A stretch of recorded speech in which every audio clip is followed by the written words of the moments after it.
magpapalit. Na ngayon ang sabi ng Constitution, pipili na naman ang Kongreso.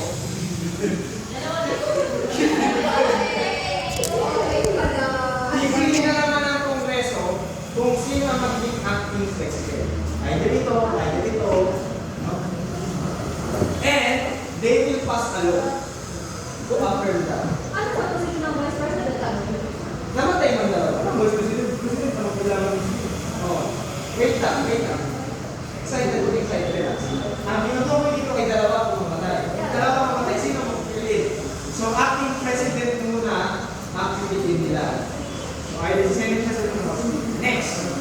Bakit acting president naman namatay? No? Nahulog na ang pili ng dalawa, bumalik, namatay na naman sa sakit. Sino ang babalik? Congress na po ang magdedesisyon. Kung sino ang papalitas, acting president. Now, bakit nga ba president naman pinipili ng Congress? Kasi, special case, if the vice president is vacant, the president will nominate from the members of the Congress, confirmed by a majority vote of all members of the Congress, voting separately.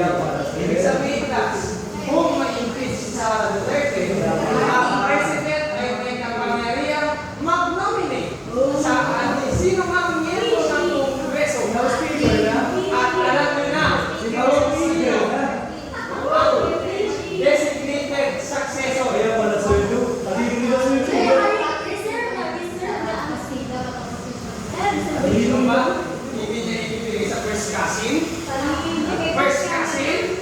Na-close, ang nag-approve sila ng budget para Pagalitan sa lipa. Pagalitan sa lahat, sir. Yan, na kailangan ipapakita ng bilas. Oo, pabayaan yung dalawa. Kung wala tayo bilas, bakit? Kaya kasi mga problema ng mga wala natin. Oo. Ako rin, hindi ko natin isa. Basta tapos ka sa sa'yo. Ay, normal naman Sino man po sa SPP o kayo? Okay, so yan po ang succession.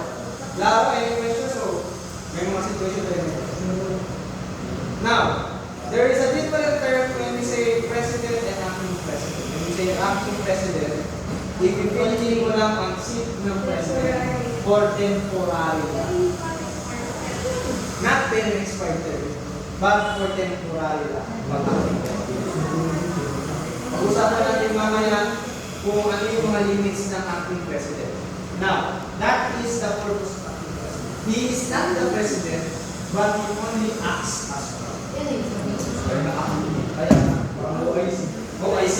Oh, that's the right term. Officer in charge ng gobyerno. Now, meron din tayong nakalatag ng procedure. Hindi masyadong strict ang procedure para hindi magpagawa ng procedure ng Vice Pilipinas. Wait, mangyari na ng mga institusyon. Strict pa tayo sa procedure kung mamatay ang presidente o vice president or mabigyan. First, at 10 a.m., kailangan sa tatlong araw ng pagkamatay o pagka-resign, kailangan mag-convene ng Congress. Sa loob ng 7 araw, kailangan gumawa ang batas na magkaroon ng special election. No? Para sa president at vice president. Hindi pwedeng hindi pwedeng mag-ready as 45 days or lumampas ng 6 days. So, within that period, kailangan the bill for special election shall be deemed certified as law. Automatic na kagad-batas once mapasa 3 days. Kasi walang pagkikita. Walang ang president. So, automatic siya once past the 3rd reading. At ang pera kukunin sa national treasury. Sa reserve bank pera. Eh, syempre, kailangan magkaroon ng president.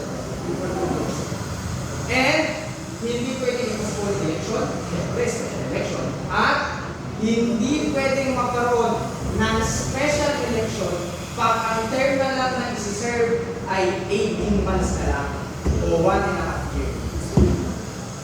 So, pag 1.5 years na lang, acting president for the rest of the term until mag-presidential election. Pero pag kalagitnaan early than 18 months, magkakaroon talaga automatic ng special Claro. Yan ang limits ng pagiging acting president in terms of that.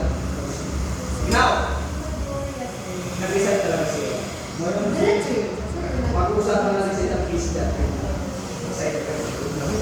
Ngayon, paano naman kung na-stroke? Kuya, halimbawa na na-stroke ang president. Sobrahan sa ano, sir? Sobrahan sa sobrahan. Ngayon, siyempre, ang magiging acting president ay ang vice president. Now, siyempre, na-stroke yung president. Paano natin masabi na ito ay stroke ay hindi na kayang gampanan ang kanyang tutuloy na susunod? Number one, pwede kung kaya mo magpirma si president na siya ay gagawa ng letter sa Congress na ako po ay testify na hindi na makagalaw, hindi na kaya pamunuan ng Pilipinas temporarily. So, magbibiti mo sa para temporary disability. Babalik ko siya, temporary. Or, pag hindi talaga makagalaw, stroke talaga.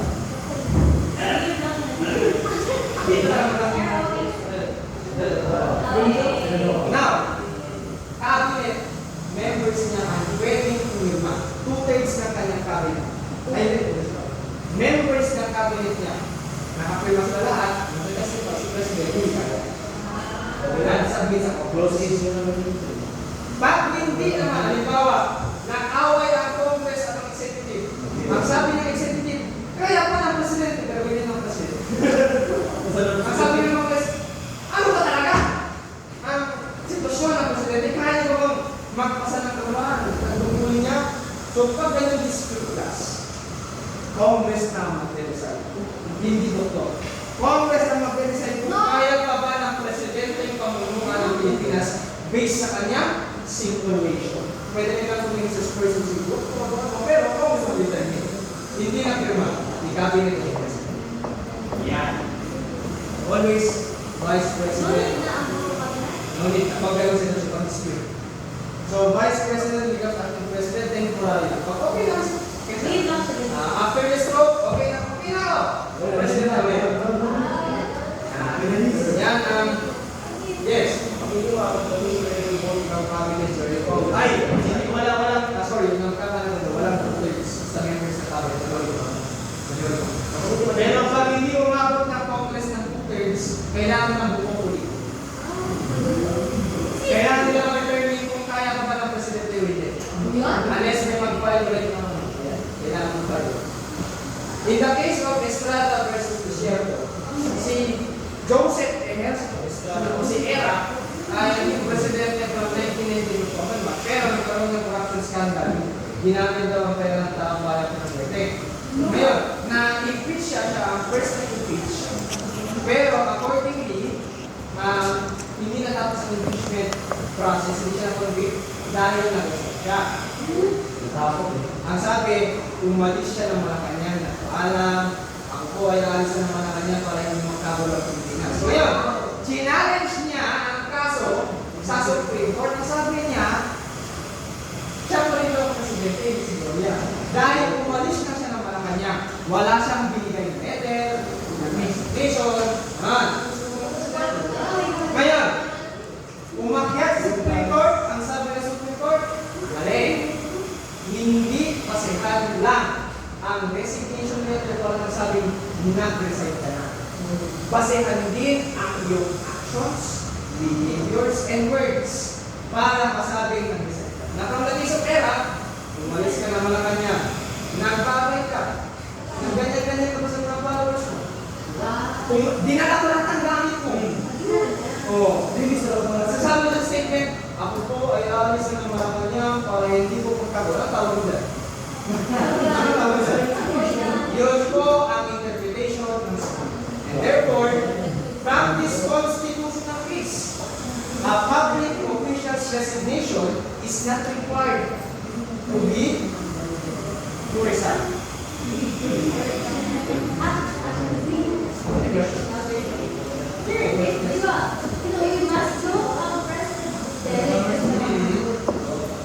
Depende sa kasong stroke.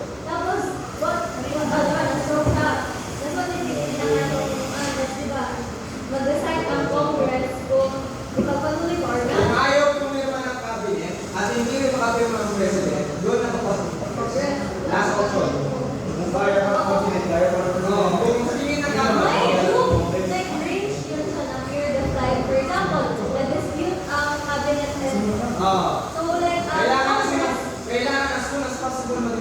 talaga kung kaya pa ng presidente. Dahil nakasalalay ko sa presidente. Ang lahat. Ang lahat. Sabi ni Peter, yung last talaga. Diba siya? Alam, ang bayan na batas. Pero wala talaga like one for a day of 60 days. Wala. Pero, kung na-affirm ng doktor at nag-report ng cabinet, brain-dead na ang presidente, 10 days na ang ganyan. Wala. Kaya talaga naman wala talaga. President, maging permanent disabled naman. Automatic. Lalo ka. Now, always remember class pag nasa malalim na kalagayan ng presidente, kailangan mapasok sa kwarto ang kanyang national security and foreign relations officer, cabinet.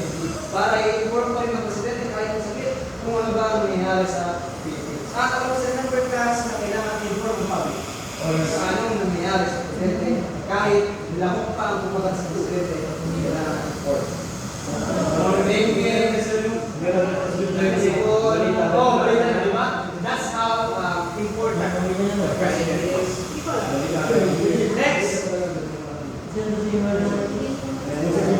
Ano ang 13? Hindi rin pwedeng upo sa any position ng gobyerno ang president o vice president. Balita na lang kung cabinet. Kasi, once you're the president, hindi na pwede ka maging lawyer, doktor, isang position. Same. Kaya, sana po tayo hindi pwede kang gawin yung hindi ka ICC accredited judge at ang vice president ay vice president. Hindi ka pwede maging exercise ng yung former lawyer. Even after the After the tapos na. Pero pag termino mo pa, one focus lang. Isang tao lang. Hindi pwede sabay-sabay. Okay, let's now go to the powers of the president. First is the appointment powers. So the appointment powers, the power of the president to appoint from those positions, cabinet, ambassador, officers of the AFP, from colonel to navy captain, and any other officials appointed by the president. Kailangan approve na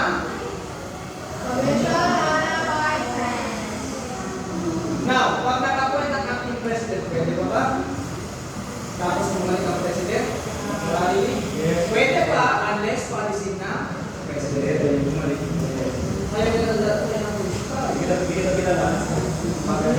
Again, hindi na pwede i-nominate ulit pag na-reject na ng commission. Hindi na pwede i-nominate ulit. Pero, if na-bypass siya, pwede siya naman. Hindi sabihin na-bypass, skip. Pero kung nakatatlong skip na ang commission of appointments, kailangan mo decide ang commission of appointments, ano ba talaga? Pasok ba siya o hindi? Approve ko, reject pa yung answer na dapat. And, bawal ang midnight appointment. Ano ang midnight appointment? Late night to. Hindi! Ang midnight appointment ay last minute appointment, last 2 months na lang, tapos na ang termino mo, mag-a-approve ka pa, hindi na pwede. Para magbigay ng flexibility sa bagong president. Ngayon, pwede naman if nasa executive department siya, nasa interest ng Pilipino. Halimbawa, chief, namatay, na-appoint, another chief. Kasi, election, diba? Unless public service or public safety, hindi pwede ang midnight appointment.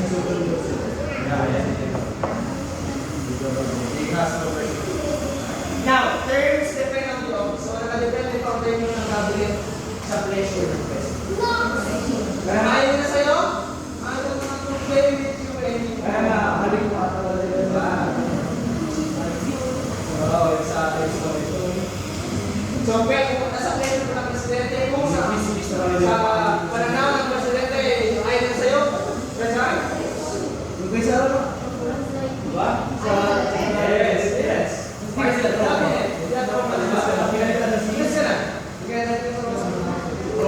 Next, power is power of control. So the power of control class is the power to control the executive department, the power to decide, the power to give control over the local governments. Which is under the office of the president from Kenya. So we are in the power of control. These are the cabinet members appointed By President Marcos Rodriguez. karamihan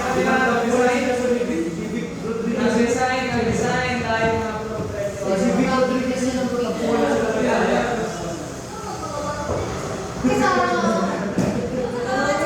Ayaw na lang mag-talk. Sige. Si Manuel Boyd mo niya. Hindi ka lang parcel ko. 95 ka na, hindi ka lang parcel ka. Sabi nga si Mike, hindi ka ang masamang tao, mahirap mata. Next. Alfred Iguto. Ano yan? Ang ibig sabihin ng alter ego doctrine class, dahil may power appointment, Sige lang. may power of appointment at may power of control ng president. Ibig sabihin class, lahat ng galawan ng kanyang cabinet member ay galaw din. Lahat ng galaw ng sekretary ay parang kutos din ng president. Therefore, alter ego doctrine. Lahat ng galaw ng sekretary ay galaw ng president. Paano ito siya ako? Yes! Balik ka lang. Oh. Palpak ang sekretary, palpak ang presidente. Kaya nga nung panahon ng Sampo Tigor, ang bumanong responsibility, ang problem ay naging sa president. Sa KLCC lahat. Ano yan? Hindi yan? Ah, yes, sir. Bakit man? Wala, sir. Okay lang. Thank you. Wala pa, sir. Can I ask permission for video? Thank you, sir. Now, on the alter ego doctrine, now, cabinet and secretaries will come including chiefs of the AFP and PFP. So, kaya yung sa 44, may military President Aquino, COVID-19 30 ngayon, sino daw ang nagputos kay President Duterte na ipaayos sa KJ? Sino ba mga gumawa? Secretary ni? Therefore, putos ni President. Next is summarize. Military power. Military power, the President, Commander in Chief of the Army. Dahil parang sa lahat ng kasaysayan ng buong mundo, ang hari pwedeng magpatawag ng militar kung kailangan sindindito ang Presidente kung ano ba. Kailangan, halimbawa, may rebellion, mangyayari, violence, invasion, pinasuto tayo ng China o pinakain tayo ng mga zombie, pwedeng magpatawag ng mga militar. Hindi ka pwedeng magpatawag ng takes sa buong kasi ng mga rason. Kailangan may rason. So part of this is martial law. So martial law class, actually nabili natin yung term martial law. Nangyari. Pero, wag natin tignan sa ganung pamamaraan. Martial law po ay pinag-isip ng gobyerno para i-survive ang kanyang i-survive ang gobyerno ng tao, the state, ng people. So this is actually the laws implemented by the military. So, in special situations, for example, lawless violence, rebellion, or pinakain natin ng mga zombie, hindi na war ganyan, may karapatan po ang gobyerno magpatawag ng martial law para isalba ang Estado. Protection niya, fail-safe system. Plan A, Plan B. So pag hindi mo maghanap Plan A, hindi mo po yung Plan B.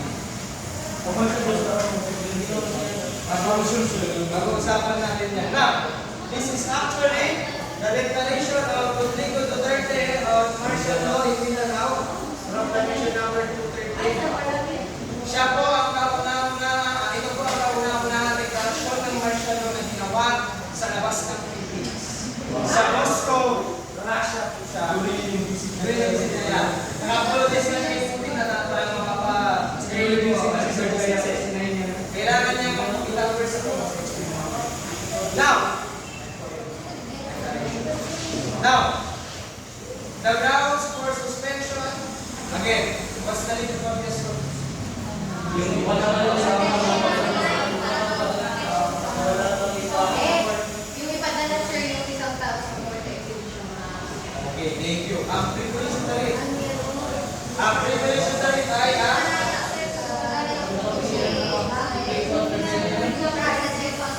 okay, thank you. So, ang privilege tariff, the power of the court to release the person. Hindi pinagitang mali sa pagkakas. Now,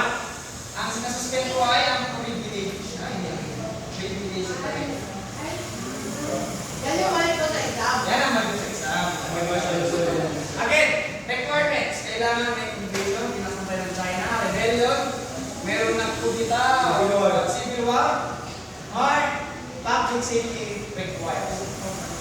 Kailangan ng tao lang, hindi lang treatment.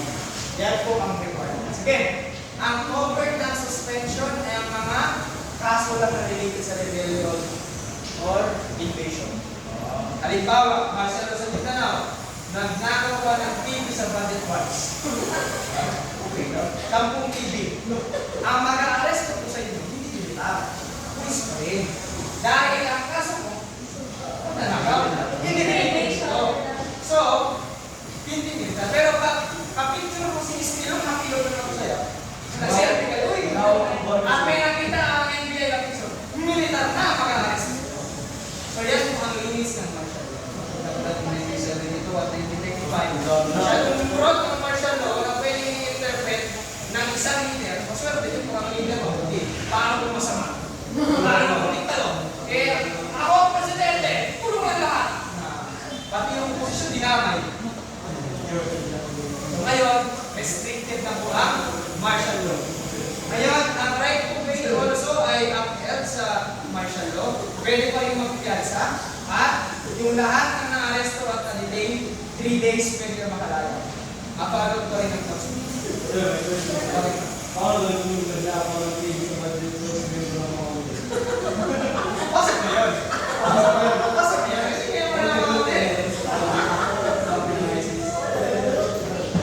Kuya, sinasalis yun sila na sa militaris. oo, nagsalis ko ng military. Iba pa yung TV eh. Iba pa yung pero yung qualified net. Qualified, ibig sabihin, lampas na sa 50,000 ginagawa mo at malaki talaga ginagawa mo at maplano ang ginagawa mo. May rebellion ka pa, may qualified net ka pa, tayo. Wala. Kasi next. Tatanda ka na.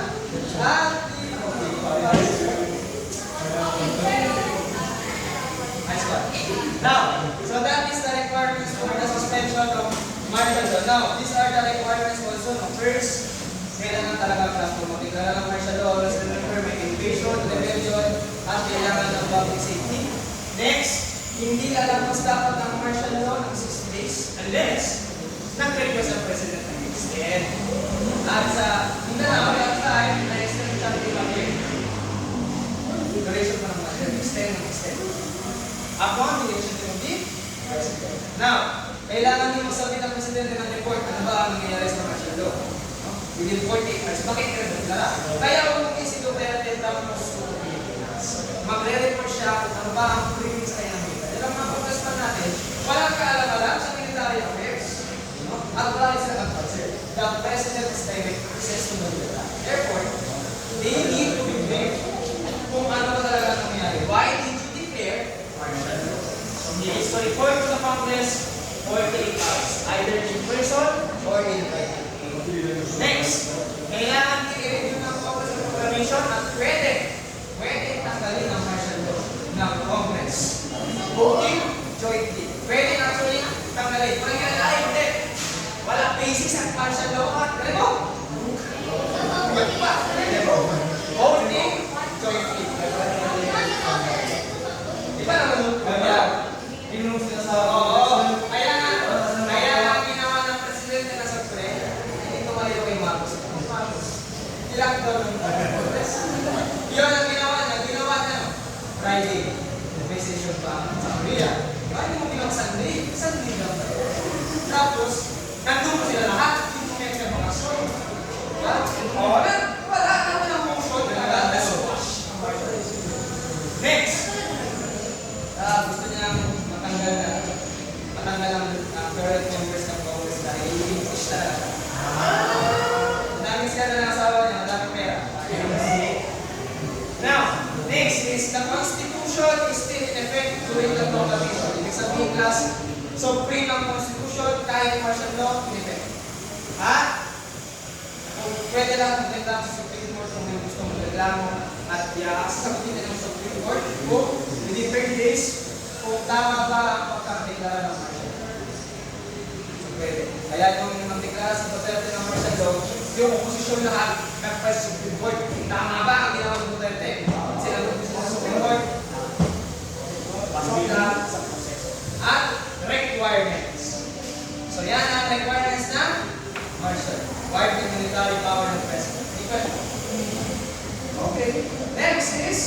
pardoning power. An act of grace which exempts an individual from punishment. So madaming klase-class ng power na to. Isa-isahin natin yung summarize. Next is pardon. Halimbawa, pumatay ako. Murder, double murder. Pardon, wala na ako. Sara na. Katulad na nangyari kay Rocket Padilla, no, ay siya po ay parol actually. Parol siya. So ilang taon siyang parol. Sineserve niya ang sentence niya within the Philippines. Na-pardon po siya ni Duterte sa kanyang kaso dati ng illegal possession of firearms. Marami siyang nakikalib na pareho. Ewan ko kung nilito mo sa movie na Bad Boy. Ewan, basta. Bad Boy. Na-pardon siya, pwede siyang tumakbo. Nagpuma siya, Senator. Ilagyan mo po, Senator. So yan po next is ibig sabihin kasi pinag-postpone lang namin ang sentensya. Halimbawa, sobrang dami ng napatay. Death penalty sa Pilipinas. Death sentence. Pero kung nagbigyan ako ng presidente, i-postpone na natin sa sentensya para ma-enjoy naman ang life. Asa pa nga eh? Pag tumakas pa. Pero ang may paid postpones the execution of the sentence. Mamapatay ka, pero hindi ngayon. Mamamatay ka na lang, pero next. Nangyayari ito kung death penalty. Ito ay nangyayari sa always kay Mary Jane Veloso. Yung nakuha ng 2 kilong cocaine sa Indonesia. Nandun siya lang sa Philippines. Na-extradite siya. Next is commutation. Ibig sabihin ng commutation, binabawasan ng sentence. Ngayon, take for example, nadawala kung daming napatay 40 years ako. Represyon, pero, good ako. Preso, good boy. Binigyan ako na commutation. Binawala na 5 years. Boy, lahat naman may chance magbago. May bayad dyan sa'yo, may oo, yun.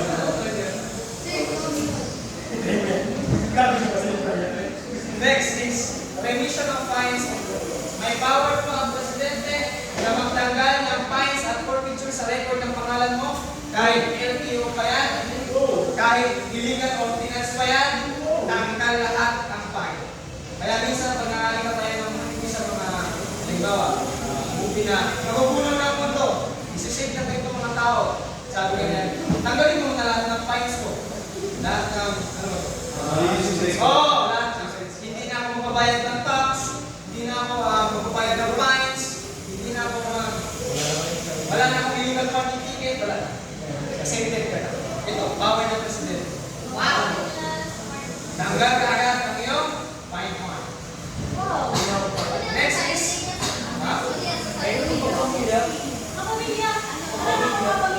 independent. Ginawa yan last time sa US, ni Biden, kanyang pamilya sa US. Pero, so wala ka nag-try, next is amnesty. Ito lang, pardon, pero sa mga rebelde. Another version pero para sa mga rebelde, mga lumaban sa gobyerno. Kailangan ng reference sa mga nandito, saya, CPP, PNP, lahat ng mga lumaban sa gobyerno, pwede naman na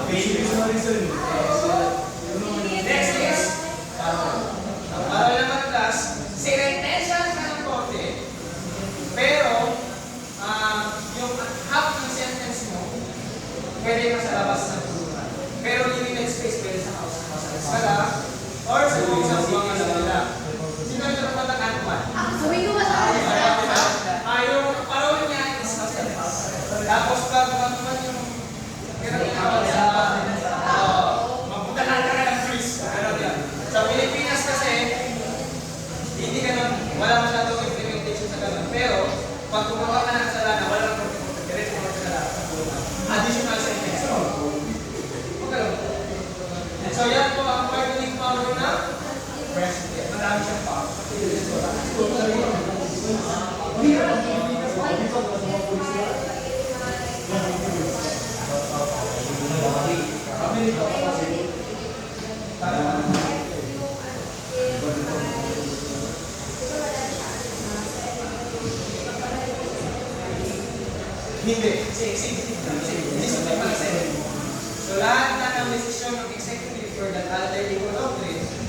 Place sa kanya. Pero pag hindi naman part ng branch ng government, executive, hindi naman. Executive cabinet niya, once may gumawa ng desisyon at mag-deny siya, hindi mo yung malaganay dahil secretary ko yun, therefore ginawa mo na yun. That's how hard a secretary, and even a president. Next. Kung may mga presidente, may power ng mulatot, may power din siya kumuta.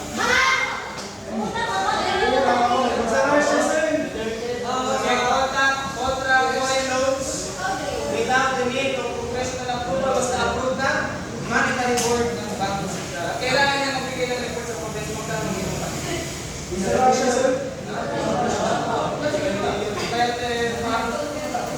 Next is diplomatic power. So, President is the chief architect of foreign policy. Siya ang nag-direct ng ating foreign relations. Ma-recognize natin ang bansa. Makikipagrelasyon na tayo.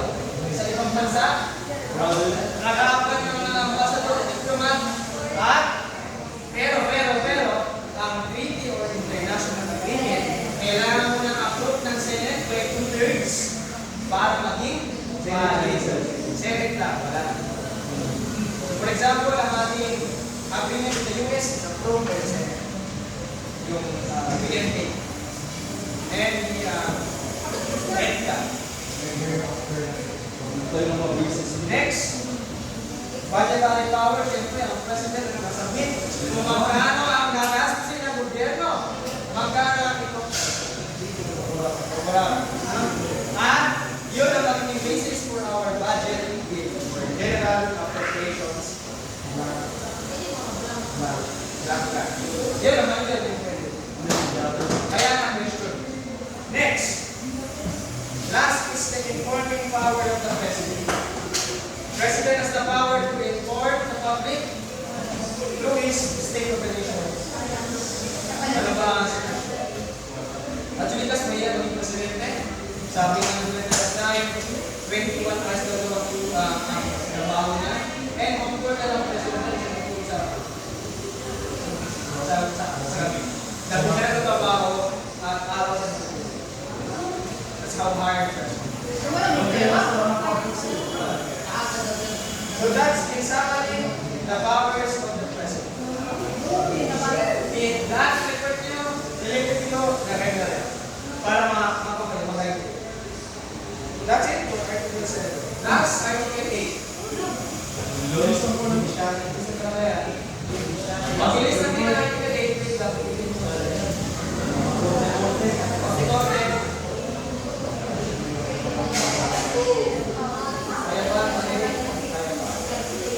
Now,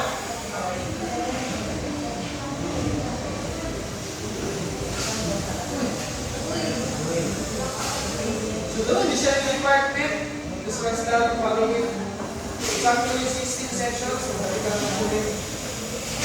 So what's judicial power? We have legislative power, the power to create laws. Executive power to approve and implement laws.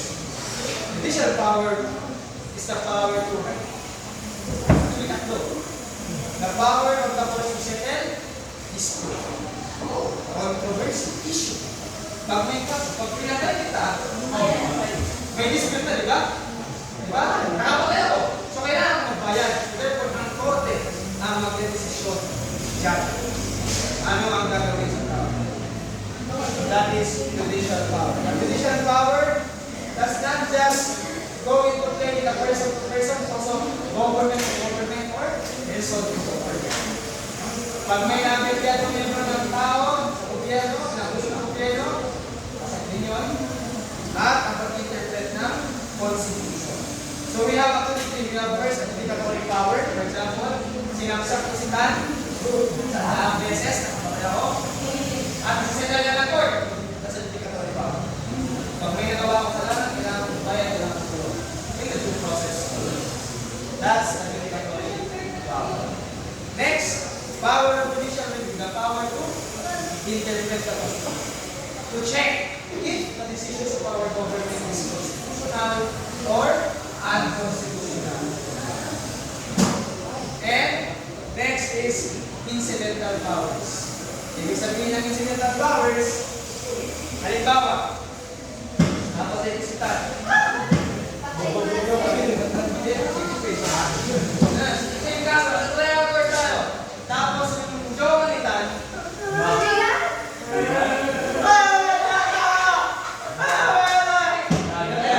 Tapos sabi ang court, order, I will set you in contempt. Diba? So that is incidental powers. Pag binayad mo yung mas court, pwede kang i-contempt ng korte. Magbayad ng, pwede kang magbayad ng 5,000 fine, pwede kang makulong ng isang araw, ng 30 days. Iba kung yung statute contempt, na i-arresto ka sa loob ng kongreso pag hindi ka sumunod sa mga kongresista, iba rin yung contempt. Huwag ka mag-deny. Follow the rules of the court. Incidental powers. So that is the powers. That is the judicial powers. Sa korte. Yes. Ito po ang hierarchy ng ating court. Hindi na mataas na kaya? So, tatlo yung nandun sa kayo, sir.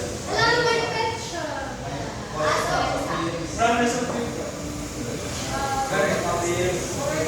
Sa PowerPoint naman, sa mga ginagawa. Ay, right, sir.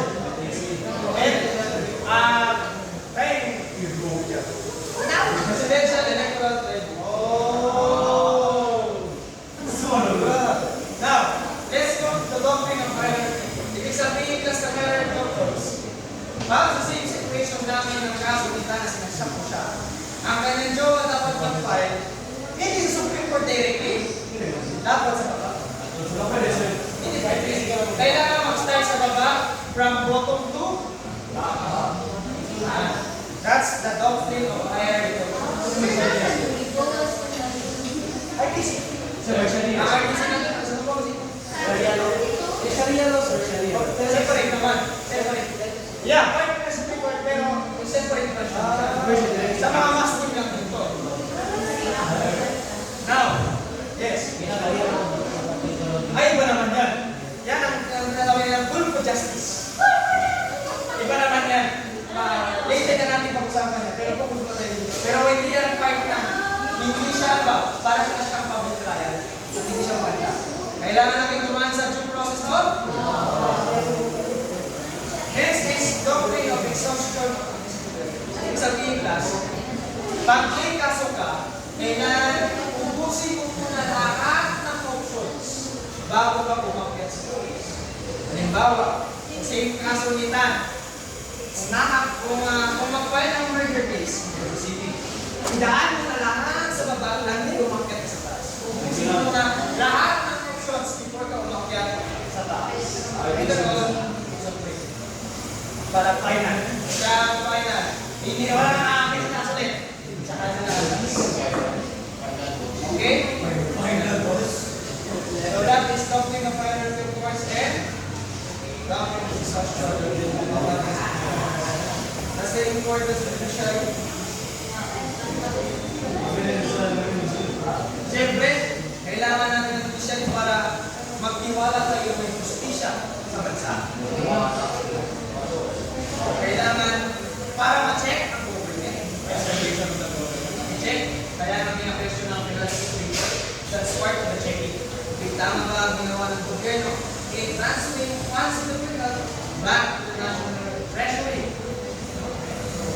Tama ba? Check ang Supreme Court. And next, kung naniniwala tayo sa justisya at nangyayari ang justisya, meron tayong respect for law and order. That's it. Hindi naman, actually, in some cases, there is a reality. Pero hindi naman lahat. Hindi naman lahat. Pero, yeah, ang problema pa rin is, meron pa rin gano'n. And kulang din tayo ng court. Kulang din tayo ng judge. Takot din nila. Next, section 2. Congress has the power. Actually, hindi pwede gumawa ang Congress na other laws na mag-limit or mag-increase the power ng judiciary unless advised by the judiciary. Same lang with section 31 of Article 6. Next is section 3. Judiciary is actually independent. Kasama din ang fiscal or pera. So, ibig sabihin ng basic class ng judiciary, diretso ka agad sa judiciary. Wala nang delay. Next, members of the Supreme Court. Yan. 14 justices, 1 chief justice. 15 sila, puno sila ng chief justice. So, sino yung end bank? Ibig sabihin ng end bank, mag-decide sila end bank. Makita nyo, so Supreme Court, end bank. Ibig sabihin, desisyon ng buong 15 na miyembro ng Supreme Court. Pag division naman, 23, 25, 27. Bakit? Kasi, halimbawa, 15 sila, divided by 2 sila. 5. Ibig sabihin, 5 cases ng 20 ng Supreme Court. At decide ang case. Now, current Supreme Court justices. Justice Thomas. Kuya Alexander. Oo. Siya po ang current justice.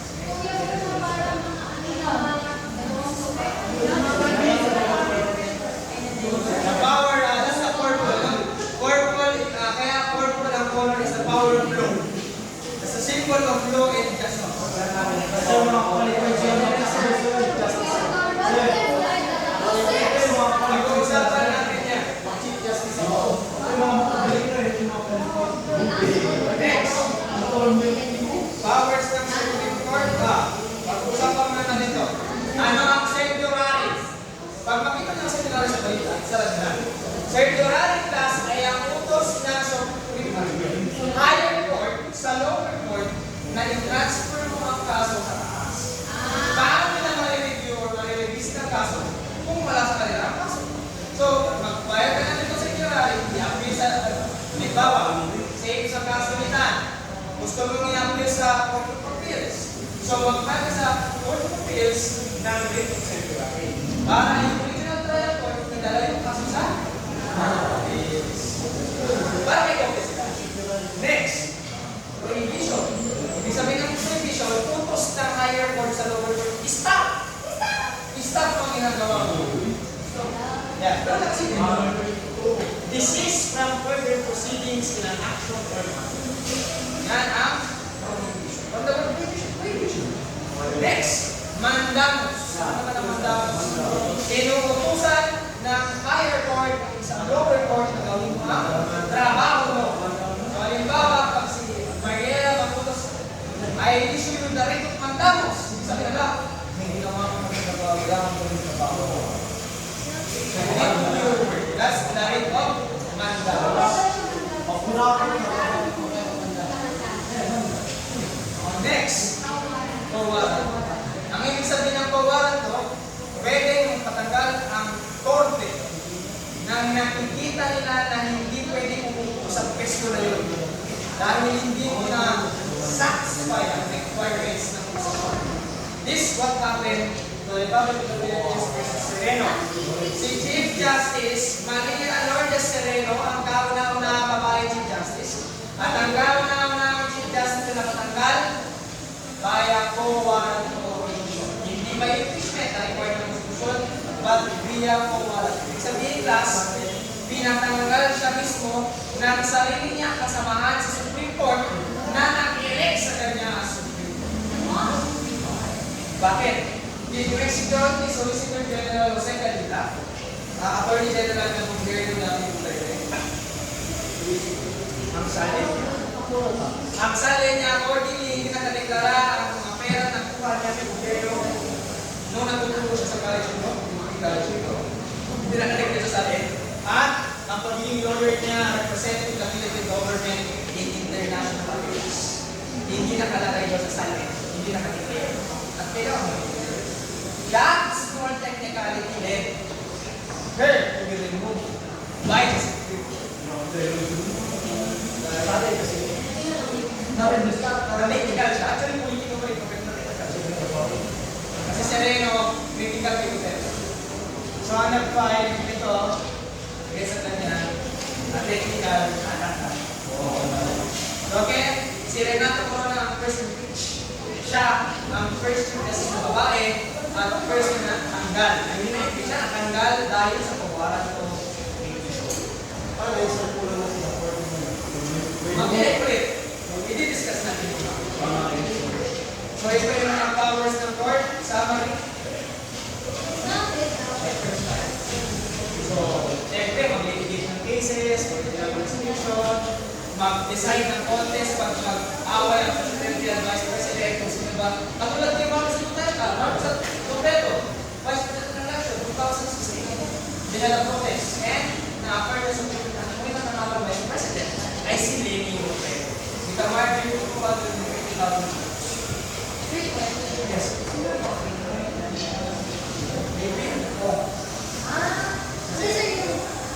So I voted for Lenny Robredo in 2020. Wala pa. Hindi pa 18. Pero noong 2022, now, these are the powers of the Supreme Court. I will not anymore say simple na lang talaga yun. Next, requirements ng pagiging Supreme Court Justice. Sino rin ang mga politics? Natural born citizen, 40 years of age, kailangan 15 years or more na judge. Or nag-practice ng law, kailangan first ano? Proven. Ay, bakit na? Proven and independent. Competence. Big word. Next. Sino ang pinipili? Paano ang prosesong pagbigyan ng isang Supreme Court Justice dito? Pinipili actually, Judicial and Bar Council. Yan ang mga members nila, no? Chief Justice of the Supreme Court as Chairman, Secretary of Justice, one representative from Congress, either House or Senate, representative ng Integrated Bar of the Philippines, law professor, retired member ng Supreme Court, representative ng private sector, at yung clerk ng Supreme Court Secretary nila. So this is the one that is the names of the President. Ito ang ginagawa mo. State. So 3 plus ang pangalan. Sino ba magiging next Supreme Court na yan? At ang-appoint o tapos. Sila yung kasara. At hindi siya nag-guard. Tapos. Sila ba? Basta na kami sa requirement na yun. Next, ang salary niya, ang salary ng si Justin, unless tapos na yun, next, hindi na rin sila pwede. Actually, hindi sila pwede lumabas ng 70. Kaya yung issue na 70. Pag 70 ka na, of course, retirement. Next, hindi na rin pwede mag-lawyer sa ibang professor. Ayun lang. Ito mga samaras na ito, samaras. Yan! May mga maximum periods po tayo sa isang kaso dapat na sinisettle ng court. For example, pag may kaso na sinisettle sa Supreme Court, yung mga sinisettle ng case natin, kailangan niya i-decide in pero mga case na mahirap ang implement. Kaya hindi siya required. Pero kahit tayo siya. Next, Court of Congress and other judicial appellate courts within 12 months.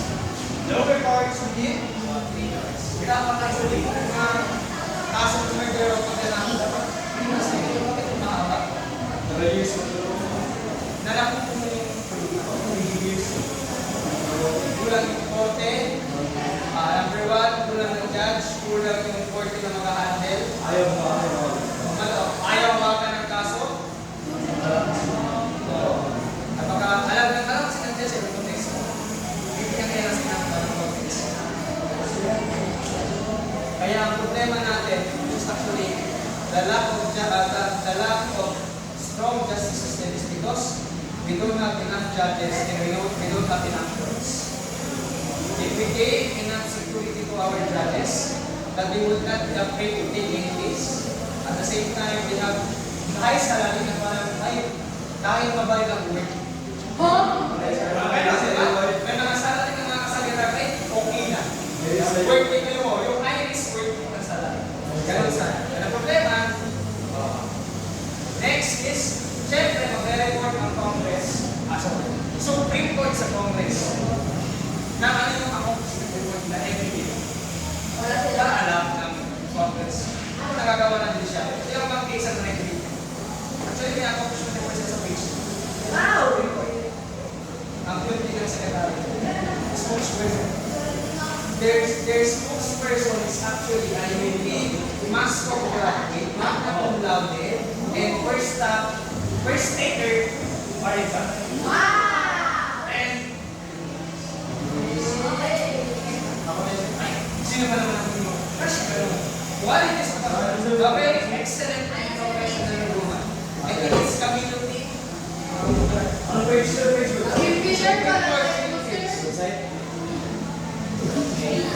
Wala kang law student o gustong maging law student. Page sir website. Page. So that's it. Yeah. Yeah. Pangalan is? Because na ng full name niya. Attorney? Attorney Gavin Sumini. Yung galing niya magbasa. Ang ganda niya magbasa ng case eh. Pangatlo siya yung pro pakikinig ako. Ganon. May direct impact. Attention. So that's it. We just finished our lectures from Article 1 to Article 18. Now your final oral exam. Your final oral exam will begin on Monday, April 28. To the final day of final exam. So you can see in the department. Let's go. That's the final oral exam schedule. So within this week, basta before exam, ayun ang bahala. Usap tayo, magtutulog, at mag-discuss mo. Kita tayo. Ano ba? Ano ba atin? Ano yung nangyari? Yung mga walang final exam, please still be on the final exam. Pero yung final oral exam, hindi lang tayo. Monday, final exam. Ano man? Monday? Hindi ba?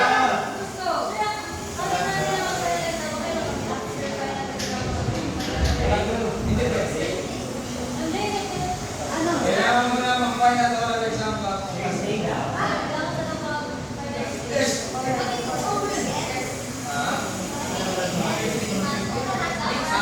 Hindi ako pwede Sunday. Saturday nandito ako pero may klase ko lang bukas. Anytime on that day, okay ako.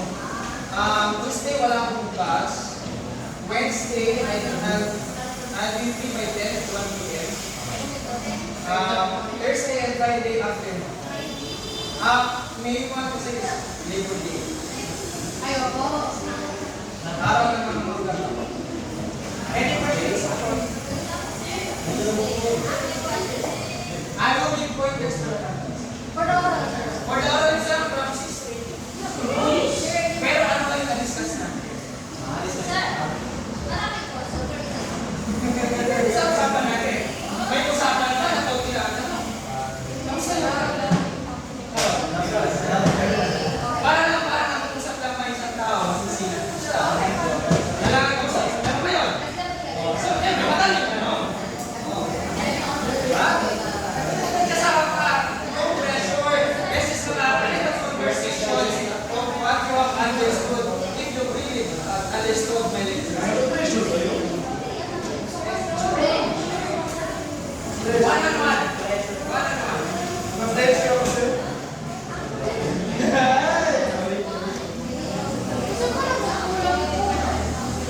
Ay, kasi. Kayo na yan. Kasi maabang sa'yo. Maabang tayo. Maabang tayo nilang araw yan. Sino lang mabutan ang first question? Oo, may summer sir. Hanggang gabi ako na matapos. Wala akong hotel.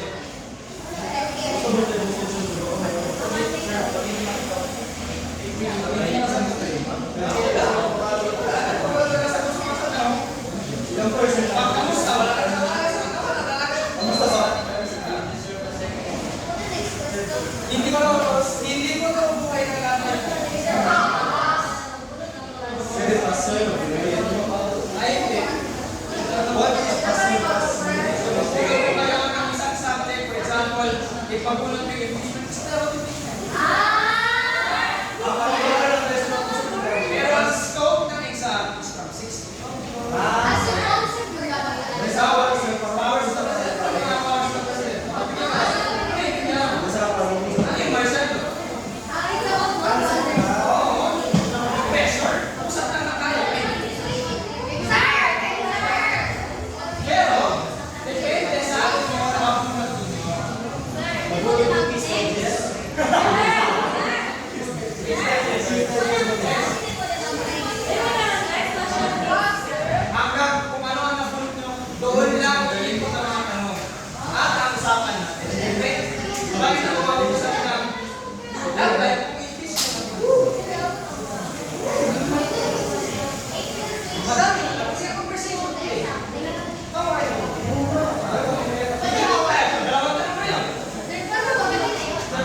picture ba sa